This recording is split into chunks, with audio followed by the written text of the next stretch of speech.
Subscribe करें और bell दबाएं ताकि कोई खबर रह न जाए।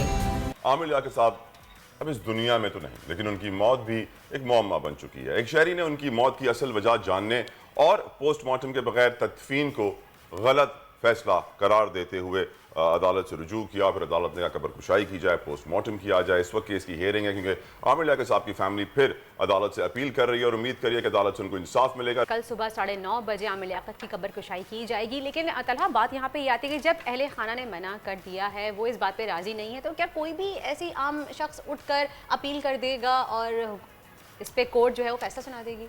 पाकिस्तान तहरीक इंसाफ जब पावर में आई थी तो लोग समझते थे इंसाफ आम हो जाएगा, लेकिन सैडली इंसाफ का निज़ाम, जुडिशल रिफॉर्म्स नहीं है। वही रहा, 22 लाख केसेस पेंडिंग है।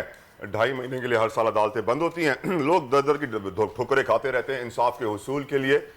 GN कुरैशी साहब मारूफ कानून दान है, सिताज नहीं, और पहले भी हमारे शो में आए थे, अभी भी उन्होंने हमें टाइम दिया, मैं ज्वाइन कर रहे हैं इस वक्त। बहुत बहुत शुक्रिया कुरैशी साहब। कुरैशी साहब, जिस तरह हमारी लास्ट गुफ्तगू हुई थी प्रोग्राम में इसी केस के ऊपर, आपने कहा था एक मजिस्ट्रेट ने ऑर्डर दिया है कि जी दफनाने की इजाज़त दी जाए, दूसरा मजिस्ट्रेट कहता है कब्र कुशाई की जाए। तो इंसाफ का निज़ाम बड़ा कंफ्यूजिंग है एक आम आदमी के लिए। आपको हम सलाम पेश करते हैं कि आप इस निज़ाम का हिस्सा हैं और इसके साथ चलते हैं। ये बताइए इस वक्त क्या ऑप्शंस आप देख रहे हैं आमिर लियाकत साहब की फैमिली के लिए, क्योंकि इस वक्त भी उनकी केस की हेयरिंग होनी है, आपसे कुछ ही लम्हों बाद हेयरिंग शुरू हो जाएगी। उस वक्त भी हम रिपोर्टर से अपडेट भी लेंगे। लेकिन आप बताइए सर, क्या रास्ता लीगली अपनाना चाहिए आमिर लियाकत साहब की फैमिली को इस वक्त? तला, लास्ट टाइम हमने, मेरी आवाज आ रही है तला? जी जी बिल्कुल आ रही है। अच्छा, लास्ट टाइम हमने दो पहलुओं पर डिस्कस किया था। मैंने ये ऑर्डर जो पास हुआ है पोस्टमार्टम में, जिसमें उन्होंने पोस्टमार्टम करवाने का कहा पड़ा है, ठीक। अच्छा, उस ऑर्डर में भी पिछले मजिस्ट्रेट का, जो कि वेकेशन के दिनों में वो वहां बैठे हुए थे, उसका जिक्र भी किया है इस मजिस्ट्रेट ने, और उस मेडिकल रिपोर्ट का भी जिक्र किया है, जिसमें मेडिकल रिपोर्ट में मेडिको लीगल ऑफिसर ने लिख कर दिया था, on the basis of external examination of the body thing can be ओपाइंड regarding the cause of death. भाई, उस रिपोर्ट को और एफिडेविट को बेस बनाकर एक मजिस्ट्रेट ने बाकायदा किया, और उसे अप्रोच किसने किया था? पुलिस वालों ने अप्रोच किया था under section 174 and under section 176। अच्छा, उस केस में इसका जिक्र भी किया, फिर खुद ही उस ऑर्डर को कंफ्यूज कर दिया कि मेरे ब्रदर लर्नेड जज ने ये ऑर्डर पास किया। भाई, जब ब्रदर लर्नेड जज sitting on the same position has already pass the order, आप किस तरह से उसको अंडू कर सकते हैं? Number one. केसेस का रेफरेंस दिया गया है ना, मुझे बड़ी अजीब सी बात लग रही है कि उन सारे केसेस में जो है ये सिचुएशन नहीं थी जिसमें पुलिस ने अप्रोच किया हो मैजिस्ट्रेट को।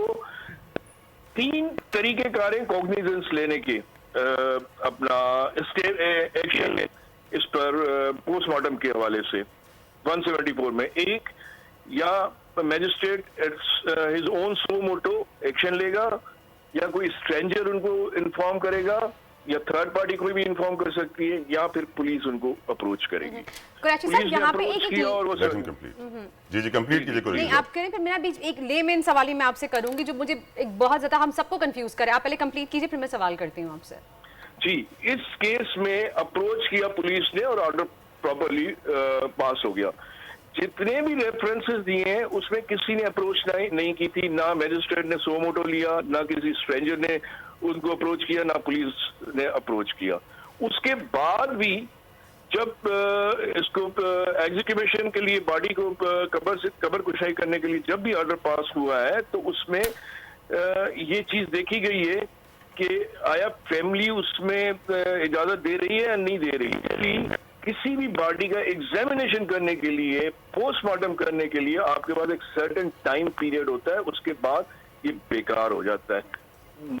मैस अजियत देने के अलावा और कोई चीज नहीं रहती है। सब्सक्राइब करें और बेल दबाएं ताकि कोई खबर रह न जाए।